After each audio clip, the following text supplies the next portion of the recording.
जनहित में अब हम मिलावटखोरी से सावधान करने वाली एक महत्वपूर्ण खबर आपको दिखाने जा रहे हैं, क्योंकि भारत में जिस तरह 100% शुद्धता की गारंटी कोई नहीं दे सकता, उसी तरह सामान मिलावटी नहीं होगा इसकी गारंटी भी कोई नहीं ले सकता। आप जो खा रहे हैं, आप जो पी रहे हैं, ऐसा लग रहा है कि जैसे सब मिलावटी हैं। किसी भी चीज पर भरोसा करना बेहद मुश्किल हो गया है। इसीलिए आज हम मिलावटखोरों पर जनहित में प्रहार करेंगे।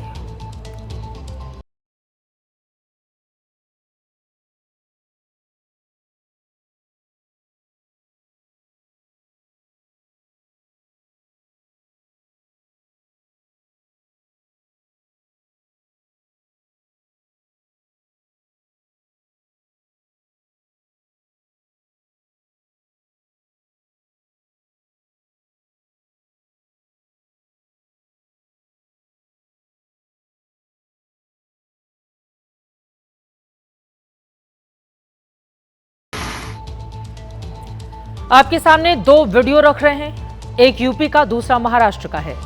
महाराष्ट्र के संभाजीनगर में नकली पनीर और घी बनाने वाली फैक्ट्री पकड़ी गई है।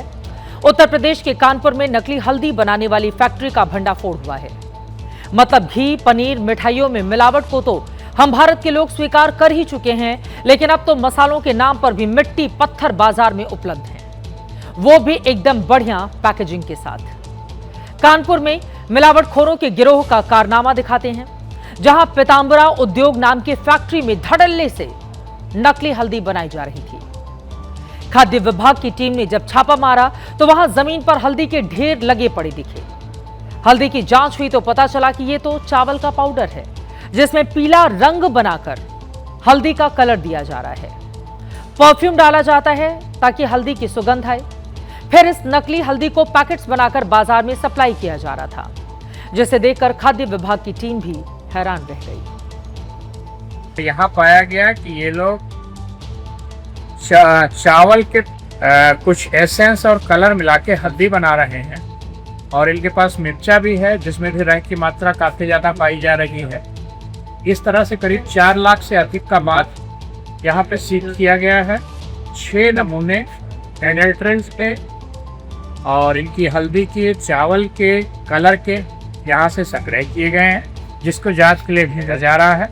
इनके लाइसेंस को इनकी ये कंडीशन देखते हुए निलंबित किया जाना प्रक्रियागत है।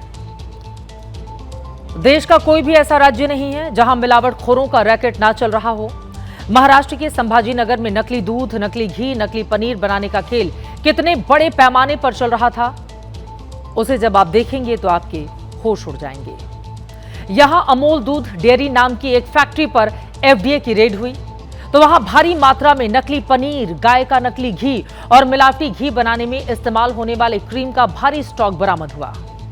मिलावटी और नकली मिल्क प्रोडक्ट को बनाने के लिए डेयरी में बाकायदा मशीनें लगी हुई थीं। मिलावट एक चीज होती है, लेकिन यहां तो पनीर, घी सब केमिकल से बन रहा था और इतने गंदे माहौल में चल रहा था कि देखकर आपको घिन आने लगे। नकली पनीर और क्रीम में कीड़े और मक्खियां पड़ी हुई दिखी। सारा सामान फैक्ट्री में टॉयलेट से लेकर हर जगह जहां तहां बिखरा हुआ था, पड़ा हुआ था।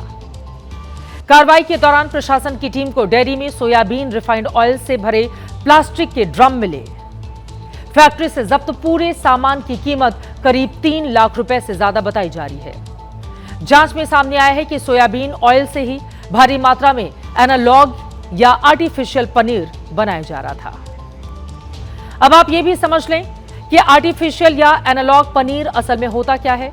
एबीपी न्यूज संवाददाता मृत्युंजय सिंह ने मुंबई में डेयरी उद्योग से जुड़े एक व्यापारी से असली और एनालॉग पनीर का ये फर्क जाना, जिसे आपके लिए भी जानना और समझना बेहद जरूरी है। असली पनीर और एनालॉग पनीर में अंतर क्या होता है, भरत जी हमें सबसे पहले समझाइए। देखिए, पनीर जो असली बनता है वो दूध से बनता है, और दूध में भी कैसा होता है कि ताज़ा दूध, जैसे तबेले का भी दूध होता है, ठंडा दूध जो आता है पॉस्चराइज कर वो भी दूध होता है। तो ज़्यादा करके लोग जो है तबेले के दूध से भी बनाते हैं, और जो है पॉस्चराइज दूध आता है, जो ठंडा दूध आता है, उससे भी बनाते हैं। और इससे जो पनीर बनता है वो बहुत सॉफ्ट होता है, नरम होता है, और खाने में भी और सेहत के लिए भी बहुत अच्छा रहता है। एनालॉग पनीर कैसे बनता है? देखिए, अब इसमें तो विशेषज्ञ हम तो नहीं है, अब जहाँ से ये बन के आता था, जो बनाता था, कहते हैं कि इसमें वनस्पति तेल भी वापरा जाता था, डिटर्जेंट भी वापरा जाता था, बहुत सारे केमिकल्स वापरे जाते हैं जो कि सेहत के लिए कहीं न कहीं हानिकारक है। मिलावटखोरी सिर्फ एक स्टेट का मैटर नहीं है। दुर्भाग्य की बात है कि मिलावटखोरी तो ग्लोबल लेवल पर भारत की पहचान बन चुकी है। दुनिया भर में फूड क्वालिटी मापने वाली संस्था ग्लोबल फूड सिक्योरिटी इंडेक्स 2022 की रिपोर्ट में सबसे बड़ी आबादी वाला भारत 80वें स्थान पर है, जबकि कनाडा पहले और अमेरिका दूसरे पायदान पर। आपको यह जानकर हैरानी होगी कि भारत में मिलावटी सामान का मार्केट साइज करीब 2 लाख करोड़ रुपए आंका जाता है। FSSAI की जांच में पता चला कि पिछले 5 साल के दौरान खाने पीने के सामान के 20% सैंपल जिसमें मिलावट पाई गई थी। बाजार से इकट्ठा किए गए मसालों के सैंपल में 50% मसाले मिलावटी निकले। दूध और डेयरी उत्पादों के भी 30 से 40% सैंपल्स में मिलावट पाई गई। भारत में मिलावटखोरी कितनी बड़ी समस्या है, ये आंकड़े इसकी गवाही दे रहे हैं। लेकिन दिक्कत यह है कि हमारे देश में मिलावटखोरी को गंभीरता से नहीं लिया जाता। खुद संसद में सरकार की ओर से कबूल किया गया कि मिलावटखोरी के मामलों में सजा की दर सिर्फ 3.3% है। मिलावटखोरी के 75% मामले तो जुर्माना भरकर निपटा दिए जाते हैं। और अगर ऐसा ही चलता रहा तो आप जरा सोचिए, आगे आने वाला वक्त हम सब के लिए, हमारे बच्चों के लिए कितना मुश्किलों भरा रहने वाला है। मिलावटखोरी पर कब लगाम लगेगी, इसके खिलाफ कब बहुत बड़ा एक्शन लिया जाएगा ताकि एक नजीर बनाई जा सके। सरकार को बेहद गंभीरता से इस ओर अपने कदम बढ़ानी चाहिए।